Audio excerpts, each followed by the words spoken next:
Glencairn Museum was built between 1928 and 1939 by craftspeople hired by Raymond and Mildred Pitcairn. It looks like a medieval castle, but it was actually the private home of the Pitcairns and their 9 children. Now it's a museum with ancient art and religious artifacts from all over the world.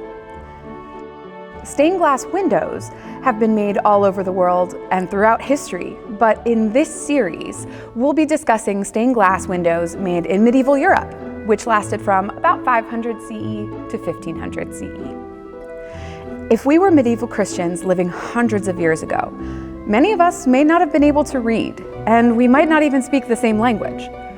Stained glass was a method of communication that didn't require either of those things. By looking at stained glass windows, we could understand the good qualities or virtues that we should strive to be more like, and the bad or immoral qualities that we should avoid. To do this, lots of Christian stained glass windows show figures from the Bible who are examples of either desirable qualities that people were encouraged to follow, or undesirable qualities that people were warned against. Let's take a look at an example. I'm in Glencairn's Great Hall, an enormous room with tall ceilings and many stained glass windows. The window we're going to talk about has 2 people in it. Let's talk about the figure on the top. He's wearing a crown and a mitre, a special hat that church leaders wear. He's both a king and a priest, and his name is Melchizedek. He's holding a censer, which is an incense burner used in many religious ceremonies. He's also holding a goblet and bread.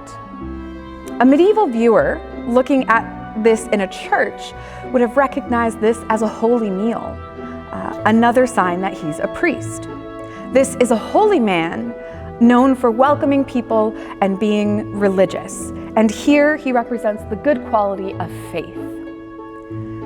On the bottom of this window is another biblical king. His name is Nebuchadnezzar, and he is praying to a statue made out of gold, silver, bronze, and other materials. This sort of worshiping of statues or idols was forbidden in his religion, and so he represents a wrong choice or a moral mistake that was being warned against. Next, we're going to head downstairs to our medieval gallery. An easy way to identify particularly good, holy, or divine people in stained glass is by looking for a halo. In this window, each person has a halo around their head, a symbol of holiness that is common in many religions around the world, not just Christianity.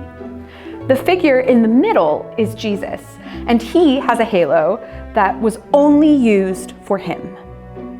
His halo has 3 separate sections, and if you were to connect them behind his head, they would make a cross shape. When you're looking at medieval stained glass, look for people wearing halos. They're the ones who are often examples of virtuous or good qualities that a medieval viewer would be striving towards. Let's look at one last example of a reminder to be virtuous in medieval art. Although this is stone, not glass, it shows us how these ideas and symbols are portrayed in other materials used in medieval art. These 2 pieces of stone are fragments from a medieval monastery doorway and are meant to show 2 opposite ideas. One that people should be striving for, and one that people should avoid. This side shows Jesus. You might be able to see the special halo around his head, and the other side shows the devil. If we look closely, we can see that there is a tail with a face. And he also has clawed feet.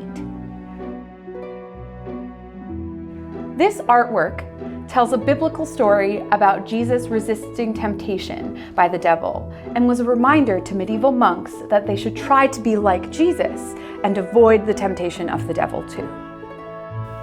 Thanks for joining me to learn about good, evil, and virtues in stained glass. If you'd like to learn more about stained glass in medieval Europe, check out our other videos in this series about celebrations in stained glass, the process of creating stained glass, and divine beings in stained glass. To learn more about the museum, check out glencairnmuseum.org.